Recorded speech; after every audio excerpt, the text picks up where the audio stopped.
Olá, seja bem-vindo ao canal Chave de Leitura. No vídeo de hoje a gente vai conversar sobre Elias Portolù, da Grazia Deledda, mais uma leitura que fizemos para o Projeto Ferrante Indica e um ótimo livro. O livro mais antigo da lista, né? Essa é uma publicação de 1903. A Grazia Deledda é uma autora italiana que ganhou o Prêmio Nobel de Literatura em 1926. Ela escreveu muito, mais de 30 romances, mais de 200 contos e foi a única italiana a ser laureada com o Nobel. A Grazia é uma autora da Sardenha e esse é um livro considerado da sua fase mais madura. Eu diria que é um livro sobre desejo e culpa. Aqui a gente vai ter a história do Elias Portolù, que é um rapaz que volta para a sua cidade natal, no Ouro, na Sardenha, e do Ouro é a cidade natal da própria Grazia, e ele tá vindo da prisão. A gente nunca é informado do que ele fez, qual foi o crime que ele cometeu, mas ele tá vindo da prisão e ele é ali muito bem recebido pela sua família, pela sua comunidade. Quando ele chega em casa, na casa da família Portolù, ele descobre que o seu irmão Pietro, um irmão mais velho, vai se casar. Ele tá noivo e vai se casar com uma moça chamada Madalena, por quem Elias se apaixona. Ele se apaixona e Madalena se apaixona por ele também, e eles ficam aí sentindo esse amor proibido. Na época em que o livro foi publicado, a relação entre cunhados era considerada incesto. Então esse já é um tema um bocado espinhoso que Grazia escolheu para tratar. A questão aqui é que Elias vai hesitar muito em fazer alguma coisa em relação a Madalena. Por mais que quando ele a conheça, Madalena ainda não está casada, ele acaba não tendo coragem, vou dizer assim, para tomar alguma atitude, para se aproximar dela, para conversar com o irmão dele. Ele fica nessa hesitação constante. O livro todo se sustenta nessa hesitação, no fato de que Elias quer, mas não quer, mas hesita, quer, mas não deve, fica aí nesse sentimento de culpa, que é muito bem desenvolvido aqui, porque é quase como se a Grazia fizesse um personagem que internalizou a culpa como algo existencial mesmo. Vamos lembrar que ele chegou na cidade vindo da prisão. Essa questão de culpa existencial me lembrou um pouco o processo do Kafka, onde o Joseph K. também fica lá meio que se defendendo da vida dele inteira. O Joseph K. é informado de que está sendo processado, ele não é informado o motivo, ele nunca descobre, né, esse motivo, e ele fica o tempo inteiro ainda assim tentando se justificar. E aí ele se justifica pela vida dele inteira, já que ele não sabe por que ele está sendo acusado. O Elias, de certo modo, internalizou essa culpa também. Então ele sempre tem algum motivo para não realizar esse desejo. Então ele fica, eu não posso porque é a mulher do meu irmão está apaixonado por ela, eu não posso porque meu irmão vai me matar, meu irmão não vai aceitar. Essas são as primeiras desculpas que ele dá. Seria uma espécie de lealdade e medo com esse irmão mais velho. Em seguida ele vai metendo a igreja no meio, enfim, ele começa a se aproveitar de que ele vive numa comunidade muito religiosa, né? A mãe dele é uma pessoa muito religiosa, uma comunidade que é muito marcada por um cristianismo meio misturado com crenças pagãs, como já tinha aparecido em outro livro de uma sardenha aqui no canal, que é o A Acabadora. Eu fiz exatamente esse comentário lá, uma coisa assim meio católica misturada com paganismo. E aí quando Elias não tiver mais outras desculpas, ele vai metendo a religião no meio, se aproveitando já que ele tá mesmo num ambiente religioso. Foi impossível não lembrar de outro italiano lendo esse livro, que foi o Dino Buzzati com O Deserto dos Tártaros. Até comentei no clube de leitura com meus apoiadores que esse parece o Deserto dos Tártaros amoroso, né? Porque é aquela hesitação ali, só que aqui em relação à realização de um desejo mais amoroso mesmo. Mas esse livro curtinho, de não acontece muita coisa, é muito interessante por uma série de razões. Em primeiro lugar, a Grazia Deledda faz um deslocamento aqui dos papéis de gênero muito interessantes. Como o Elias ficou preso, ele lá acabou ficando com a pele clara. Ele era filho de pastores, então ele era de uma família de pessoas que tinham uma espécie de sítio, tem um nome específico, se não me engano era Tanca, enfim, era um nome tipo uma propriedade onde eles cuidavam de animais, tinha colheita, então os homens tinham a pele queimada e eles se gabavam dessa masculinidade muito específica de homens que faziam trabalho braçal e que pegavam sol. Então eles eram homens queimados e fortes, além de serem homens responsáveis. Existia uma idealização de masculinidade aqui que é reforçada verbalmente o tempo inteiro pelo pai do Elias, pelo irmão do Elias, desses homens que se orgulhavam por ser trabalhadores, fortes, queimados, corajosos. O Elias, quando ele volta da prisão, ele está mais branco e mais fraco, porque ele não está trabalhando. Ele também chega mais sensível e mais religioso, porque na prisão ele começa a fazer leitura de textos religiosos. Então ele volta mais religioso, mais sensível, ou seja, o Elias volta marcado com certos signos que eram mais específicos, particulares às mulheres. As mulheres é que eram pálidas, fisicamente mais fracas, mais sensíveis e mais religiosas. Embora fisicamente mais fraca na época do livro aqui já é uma coisa questionável, né? Porque essas mulheres faziam muito trabalho com o corpo também, mas enfim, elas não eram musculosas, né? Talvez não carregassem a mesma quantidade de peso que os homens ou caminhassem a mesma quantidade de quilômetros, a mesma distância que homens. Assim que chega com essas características, existem alguns comentários, as pessoas, inclusive os comentários são ótimos desses parentes do Elias, especialmente do pai dele, né, que era o tio Portolu, né, as pessoas mais velhas eram sempre chamadas de tio alguma coisa, então o pai do Elias o pessoal chama de tio Portolu. Então ele fica falando assim, meus filhos são pombos, ele elogia os filhos dizendo que os filhos dele são pombos, os filhos dele são leões, e aí quando o Elias chega ele fala, meu filho, você tá igual um queijo fresco, né, as metáforas dele são maravilhosas. Existem esses comentários, essas risadinhas, mas a verdade é que o Elias não é punido. O Elias sequer é ostracizado quando ele chega da prisão. Ele chega como um filho pródigo mesmo. Então ele chega muito bem recebido e as pessoas meio que deixam ele viver como ele acha que deve, né? O Elias muitas vezes se isola, ele volta quase a ser um espírito romântico, né? E as pessoas meio que deixam ele vivendo a vida dele. Ele não sofre exatamente uma opressão familiar ou social. E a Grácia Deleda vai premiá-lo com o amor da mulher mais bela da comunidade, que por acaso é Madalena. Então Madalena chama muita atenção pela sua beleza, uma mulher muito bonita e aparentemente de boa família também. Então, essa mulher disputada, admirada, ela não é exatamente disputada, né? Ela já foi prometida pro Pietro, mas essa mulher que é muito admirada, os olhos dela vão todos para esse rapaz. Esse rapaz que traz características mais associadas ao feminino. Então a Grácia, nossa escritora aqui, ela não cria um Elias que é punido pelo desvio da masculinidade. Ela cria um Elias que é premiado, de certo modo, mas ele mesmo se pune. Né? A punição vem dele próprio, é auto-infligida, com a interdição desse desejo que ele se recusa a realizar. Nesse deslocamento de gênero tem outras questões mais interessantes. O Elias, ele desmaia, ele tem sonhos, delírios. Normalmente na literatura do século XIX e início do século XX, quem tem esses desmaios emocionais são as mocinhas, né? São as heroínas do romance. E aqui a Grácia vai botar o Elias tendo esses desmaios, esse delírio, que ele fica ali sendo consumido por essa culpa. E ele tem umas alucinações, uns desmaios, uns devaneios. Nesse ponto, Elias lembra um bocado o nosso querido Raskolnikov, personagem do Dostoiévski, que também, mordido, abrasado por uma culpa, fica também tendo sonhos, pesadelos, delírios. E eu fiquei também pensando nessa semelhança de um personagem que volta da prisão com furor religioso, que é algo que acontece mais ao próprio Dostoiévski do que ao seu personagem lá de Escritos da Casa Morta, mas também um homem que teve essa experiência de retornar mudado da prisão. Existe uma questão interessante nesse romance, que é essa coisa dele ser um pouco indefinido do ponto de vista da estética, porque ele tem algumas questões que o tornam um romance bem moderno, além do tema, né, pegar um incesto ou deslocar o homem da masculinidade padrão.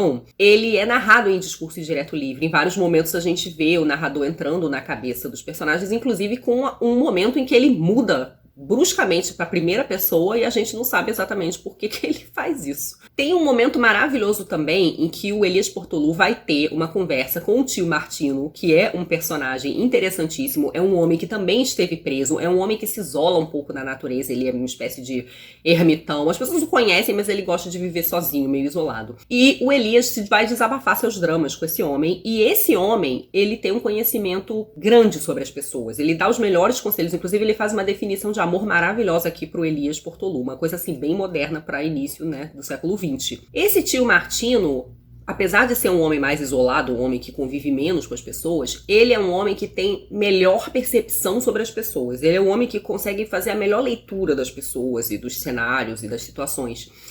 A leitura talvez também mais justa. E isso ficou encasquetando a gente lá no clube de leitura, porque a gente percebe que a Grácia está associando a essa introspecção de uma pessoa que é mais retirada uma maior capacidade de reflexão e análise. E a gente ficou pensando se ela não se identificava com isso de certo modo, visto que na época em que o romance foi escrito e que a Grácia viveu, né, ela que é uma mulher do final do século XIX e pedaço do século XX, se ela não se identificava com isso de certo modo, porque as mulheres tinham menos trânsito, elas eram essas pessoas mais encerradas no ambiente doméstico, e talvez elas estivessem aí com a maior disposição para pensar na vida do outro, para pensar nas relações sociais, enfim, a gente ficou com a impressão de que era meio que a isso que ela estava querendo acenar de maneira bastante sutil, tá? Porque ela não faz essa comparação explicitamente, não. Todas essas coisas acenam com uma certa modernidade do texto, mas ao mesmo tempo existe um tratamento da natureza que é muito romântico.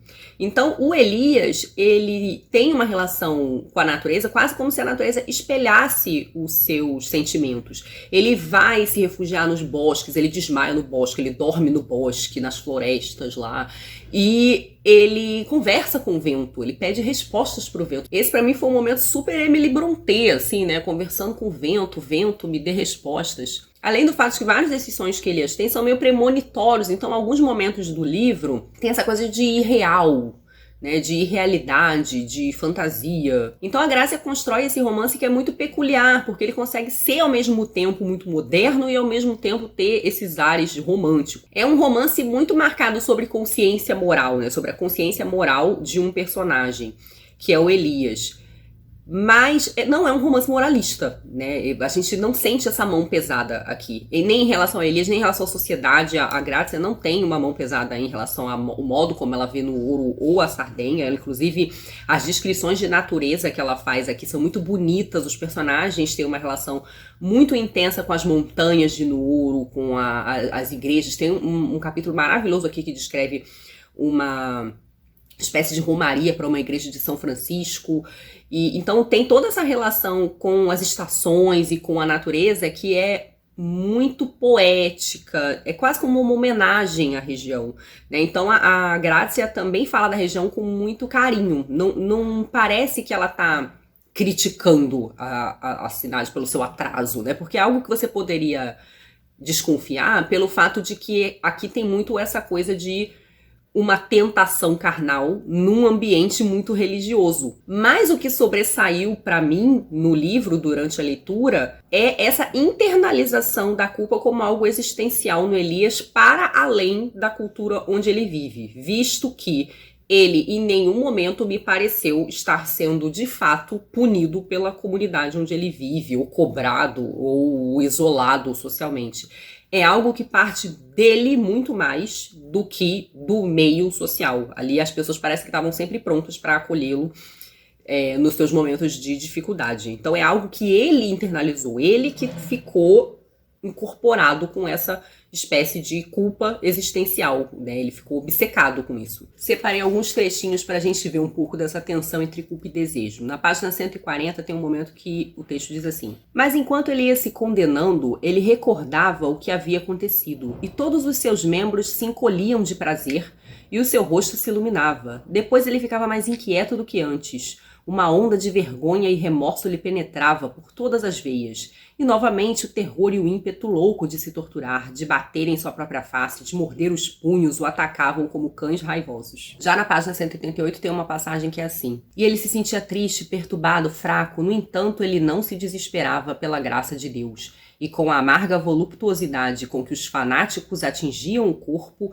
ele queria que Madalena o perseguisse e o tentasse novamente, com força, para fazê-lo sofrer e para experimentar a sua força de resistência.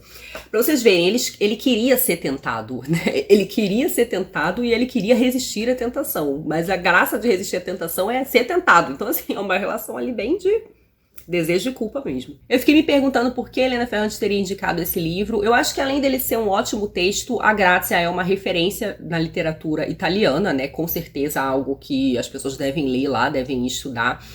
Acho que por esse interesse num deslocamento de papel de gênero que ela vai fazer aqui com o personagem principal, tem a questão de que a Madalena é uma mulher mais disposta a realizar esse desejo. Não falei muito dela aqui porque o livro é muito curtinho, né? Não acontece muita coisa, mas assim, a Madalena é uma mulher que tá disposta a correr certos riscos e a não ficar presa necessariamente a determinados papéis. E tem essa questão também da ligação com o lugar de origem, né? Como é que um lugar marca uma pessoa, e a língua e o dialeto, essa coisa dialetal é muito marcada aqui, como é marcada no outro livro da Sardenha que eu li, que eu já citei aqui no canal, A Acabadora, que também foi uma indicação da Helena Ferrante, e a gente vê que na obra da Ferrante ela trabalha muito essa questão do dialeto de Nápoles. Agora, tem uma questão da vida da própria Grazia Deledda, né? Ela que se tornou escritora tendo saído dessa ilha, desse lugar super específico, com uma cultura super marcada como é a Sardenha, e que ela acabou sendo muito julgada pelo que ela escreveu e por outros temas, porque parece que esse não é o único livro em que a Grazia toca ali nos temas tabu,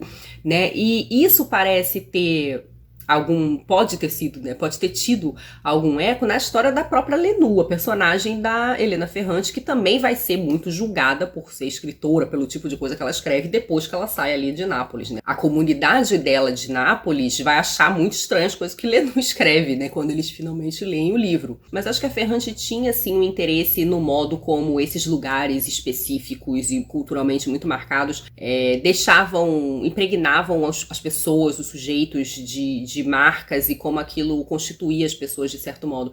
Porque ela indica não só o Acabadora, que é um livro da Sardenha, mas ela vai indicar também a Ilha de Arturo, né? O livro da Elsa Morante, que também vai falar de um lugar super específico, a Ilha de Arturo quase como um personagem também um lugar com suas características muito próprias, né? Acho que talvez haja aí uma consciência do quão diferentes e específicas são essas regiões italianas, né? O como elas são diferentes e como isso às vezes pode causar uma espécie de ruído quando se transita, quando se desloca, né, pelo país, quando você sai desse lugar.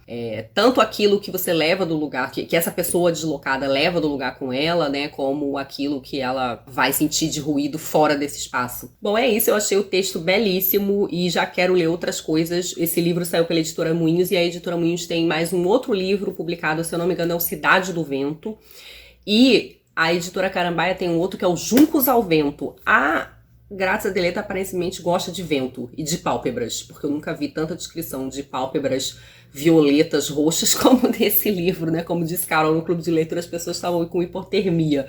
Mas eu fiquei com muita vontade de ler esses outros livros dela, porque o texto da Grazia é realmente muito bonito. E a Carol, que já leu, se eu não me engano, não sei se foi Cidade do Vento, acho que foi Cidade do Vento, falou que o livro é ainda mais denso do que esse, então já fiquei querendo. Me digam aí se vocês leram, se vocês acompanharam com a gente no projeto ou se já tinham lido alguma outra coisa da Grazia Deledda. E muito obrigada a todos pela companhia. Muito obrigada aos apoiadores e membros por apoiar meu trabalho. Beijinhos e até a próxima. Tchau!